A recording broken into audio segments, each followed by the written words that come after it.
And a warm welcome to our three podium finishers after a sensational Foster's British Grand Prix. In third place to Kimi Räikkönen for West McLaren Mercedes. Second place for BMW Williams, Juan Pablo Montoya. And winning for the first time this year for Scuderia Ferrari Marlboro, Rubens Barrichello. Rubens, from the pole, you set fastest lap, but it was nothing like as easy as that, of course. Got to start with that guy that jumped out on the middle of Hangar Straight there. What was your reaction, and how did that change the shape of the race? Well, I mean, first of all, I knew I had a car that it was fast enough for me to pull away. I was really confident on the Bridgestone tires, and as much as the improvements that we made since last week, I was really looking good.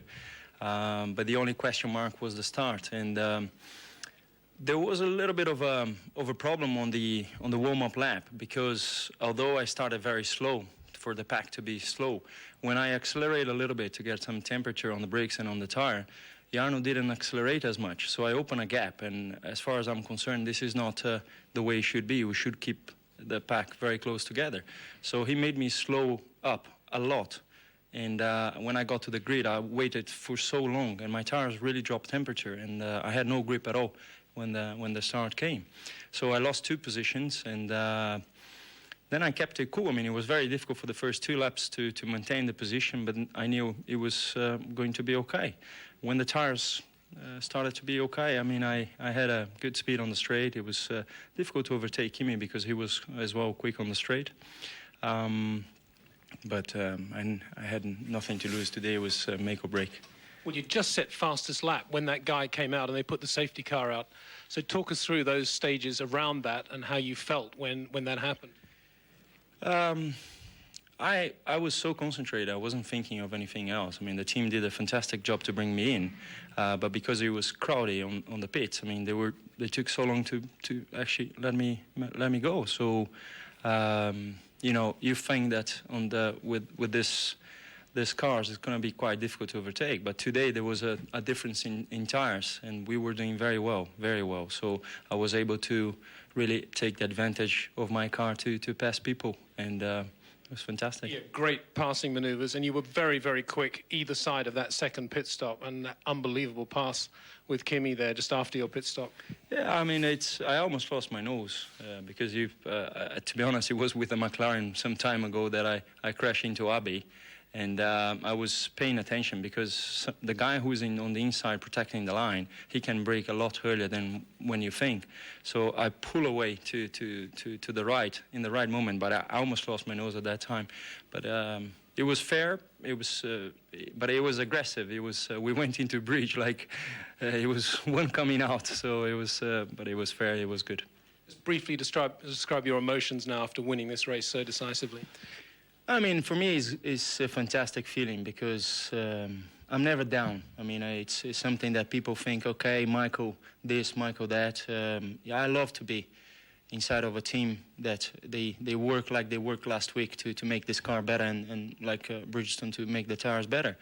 Of course, it's quite hard so many times, but the last 2 weeks people have been saying so many things about first lap crashing, Rubens this and that, so I hope they shut up now. I overtook a lot of people.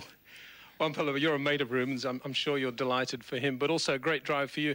That second safety car dropped you way down in the midfield, though, and you sort of followed Rubens up through the field there. Great racing. Yeah, because it was a stacked pit stop. I was behind Ralph when we came into the pits, and, you know, I had just to wait until Ralph left. So it was pretty hard. I came out of the pits, I was 13th, and Ralph was like P7 or P8. So it was pretty hard, but I managed to go by people really quick. You know, after one lap, I was 2 cars behind.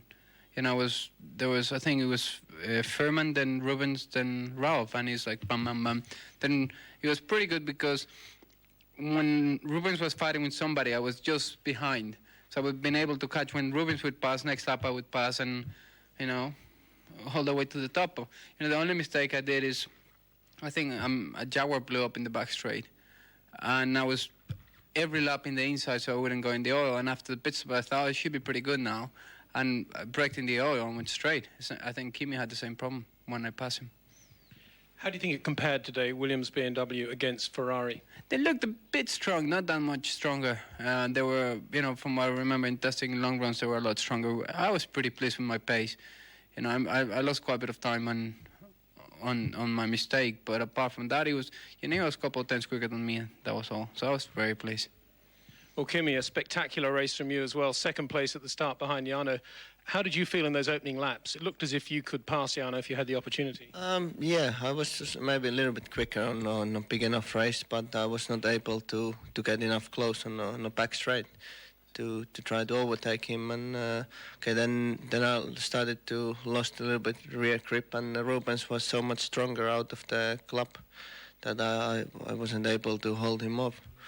And then it was the safety car, and after the restart I got really good restart and over the Julian, got many places after that. But in your second stop you actually stopped 4 laps earlier than Rubens. Was that because of the tyre situation, or was that always planned? I don't know really, because all the plans went a bit different when the safety car came in and or out, and we decided to stop.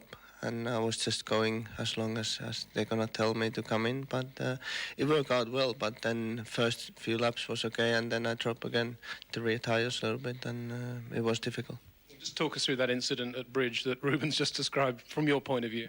Yeah, I knew that because before he overtook me after the club corner into the next braking, and I knew that he has much better traction out of that long right-hander, and I tried to hold him off, and I was able for 2 corners, but then he was side of me into the bridge, and I just tried to went around the outside, but got a little bit on the dirty side and run slightly wide, and he got past. The nice thing was that you gave him room as well. And then after that, the tyres started to go away, or the grip went away? Yeah, in the end of the race, the tyres were okay again, but it took so many laps to come back that it was difficult. And then I don't really know, maybe it was oil or something else, and braking into the corner 7 after the back straight, I just touched the brake and lost the rear completely, and I was quite lucky to get back on the circuit.